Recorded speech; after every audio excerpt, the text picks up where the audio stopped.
Olá, professor. Me chamo Robson Marques, sou da turma de Mecânica dos Fluidos e venho aqui dar continuidade ao pré-projeto número 4, que se trata de um sistema de bombeamento hidráulico residencial.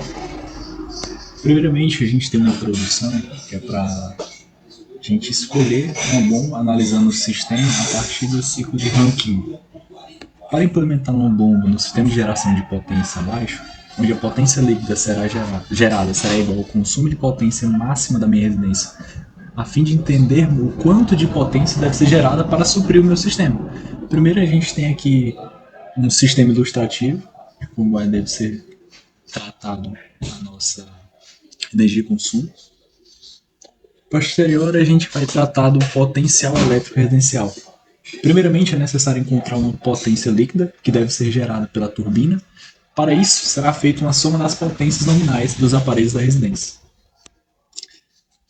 Nosso sistema vai ser resultado de uma subtração entre a potência da turbina menos a potência da bomba, e deve ser maior ou igual a 6,125 kW. Como estamos considerando o sistema em um ciclo de Rankine, devemos considerar em que ele está em regime permanente e o fluxo de massa é constante, e não há perda de energia para o ambiente. Aqui é um planilha do Excel mostrando os eletrodomésticos, sua potência única, potência total de cada equipamento, e o somatório que está logo abaixo de 6,125 kW. Ciclo de Rankine. O ciclo de Rankine é apropriado para plantas de geração de potências simples a vapor. É formado por 4 processos que ocorrem no regime permanente, baseado nos pontos mostrados na figura e nas informações apresentadas. Isso aqui é tirado do Bornag, né? E os processos são descritos a seguir. Entre 1 e 2, processo de bombeamento adiabático reversível na bomba. 2 para 3, transferência de calor do fluido de trabalho, quando esse flui a pressão constante através do condensador, chegando na forma de líquido saturado ao estágio 3, no caso na caldeira. 3 para 4, expansão adiabática reversível na turbina. 4 para 1, transferência de calor para o fluido de trabalho, quando este flui a pressão constante através da caldeira para completar o ciclo. Aqui é o diagrama TS do ciclo de Rankine superaquecido, exemplo demonstrativo. Para a água, no caso. Né? Calculando o trabalho e as transferências de calor principais. As seguintes expressões para a transferência de energia sob forma de calor e trabalho, que ocorrem em regime permanente, são imediatamente deduzidas pela simplificação dos balanços de energia e de massa para o volume de controle. Tais transferências são consideradas positivas na direção das setas que foi indicado na figura a seguir. Essa é a figura que eu utilizei como referência, quase a mesma que foi fornecida pelo professor. Primeiro, uns pontos. Turbina. A partir da caldeira no estágio 1, o vapor a uma temperatura e pressão elevada se expande ao longo da turbina para produzir trabalho. Em seguida, será descarregado no condensador no estágio 2, com pressão relativamente baixa, desprezando-se a transferência de calor para as vizinhanças e os balanços da taxa de massa e energia no regime estacionário para um volume de controle no entorno da turbina. A gente se reduz à seguinte equação: Wt igual a fluxo de massa vezes H3 menos H4. O termo Wt por m, que é essa relação aqui mostrada anteriormente, representa a vazão mássica do fluido de trabalho.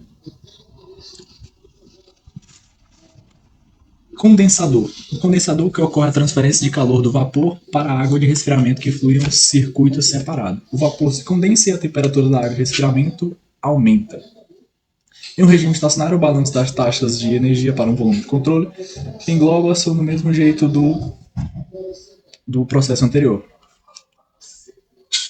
A fórmula que foi encontrada foi Q de saída sobre a massa igual a H2 menos H3.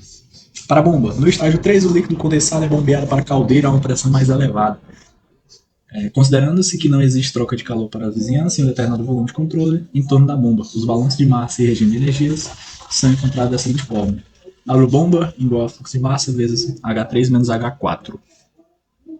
Caldeira. Quando o fluido de trabalho deixa a bomba no estágio 4, este passa a ser chamado de água de alimentação da caldeira.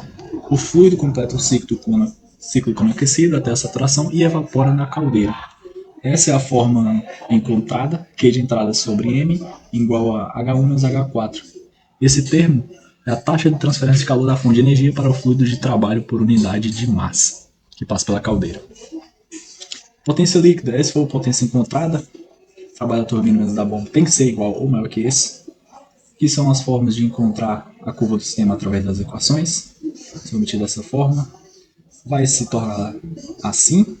E como o sistema não apresenta diferença de pressão nas alturas, diferença de pressão está na mesma altura, temos que o H do sistema é igual a P1 mais H turbina menos H boiler. Redução das pressões da turbina. A gente pode estimar a redução da pressão da turbina a partir da equação de Euler das turbomáquinas, considerando os pontos 3 e 4 do sistema. A pressão da turbina é demonstrada a seguir. A gente vai para um funcionamento corrente ocorre que não há fluxo radial, portanto as velocidades periféricas na entrada e saída do rotor, o 3 e o 4, são iguais, são definidas a seguir, e a componente axial da velocidade absoluta do fluido permanece constante, por isso Vn4 é Q sobre A, como a forma a seguir, tratando de fluxo de massa. A gente utiliza o triângulo da velocidade, a forma de encontrar relações úteis para o desenvolvimento das equações. Caso Vt3 e Vt4 são U menos Vn3 cotangente beta 3, para o 4, U menos Vn4 cotangente beta 4, que é a relação que foi encontrada anteriormente. H turbina, a gente trazendo para velocidade angular vezes fluxo de massa sobre 2πg B3 ou cotangente de beta 3 vezes cotangente beta menos cotangente beta 4. H turbina, a relação que foi encontrada, o valor de 1,78 aproximadamente em relação ao fluxo de massa, que foram as perdas de cargas na tubulação, a equação de 1, 2, somatória de K V ao quadrado sobre 2G, FLV ao quadrado sobre 2G. No caso, a gente encontra essa expressão para perda de carga do sistema prosseguindo da mesma maneira realizada para estimar as perdas do sistema de distribuição na residência. Como a gente tem que englobar e relacionar a questão do fluxo de massa, se torna a seguinte equação.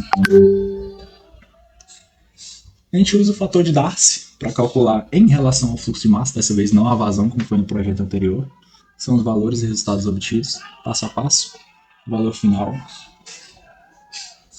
com o K, obviamente. Agora a gente calcula a perda de carga no boiler. A equação, como é demonstrada, a equação final com os valores que a gente vai utilizar nas curvas, que vai obter mais na frente. E a gente faz consideração que usa o boiler de 3 metros com 25 mm de diâmetro e 90 graus, que são os dois cotovelos que vão estar no sistema. De forma análoga, a gente faz esse trabalho para encontrar a curva de carga desse sistema de potência, devemos partir da equação da energia. Equação da energia, para relacionar o sistema e turbina e P2, a gente obtém a seguinte equação do H do sistema. Perdas e reversibilidades. As irreversibilidades de perdas são associadas a cada um dos sistemas onde alguns dos efeitos têm influência maior no seu desempenho que o outro. A gente considera essas perdas associando ao ciclo de Rankine. Turbina, essa relação, foi demonstrada a seguir. Bomba, que é o nosso gráfico de pressão por vazão, cujo ponto de operação é 114, aproximadamente kPa. Motor escolhido de 1/4 de CV, que é o ponto de operação definido. A gente utiliza o S com pressões de entrada na bomba de 100 kPa e 152 na saída. Encontra alguns valores de pressão, temperatura, volume específico, entalpia e título. Fluxo de massa, obtido 0,08 aproximadamente. Aqui são os valores de vazão que a gente encontra para turbina, bomba, boiler, condensador. Nosso gráfico da bomba e o modelo da bomba escolhida. NPSH, fazendo análise do PSH da bomba para avaliarmos se teria ou não cavitação, a gente vai encontrando as equações, vai substituindo para termos de PSH, pressão de sucção sobre ρg, que a gente vai utilizando equações obtidas anteriormente e substituindo para NPSH do novo motor da bomba. Fórmula que vai ser utilizada para encontrar a curva. Caso o gráfico a gente obtém um ponto de operação que é demonstrado aqui, e o nosso ponto possivelmente de cavitação seria aqui, mas esse sistema não vai cavitar devido a ele ter o ponto de operação antes do encontro do NPSH do sistema. É isso. Muito obrigado.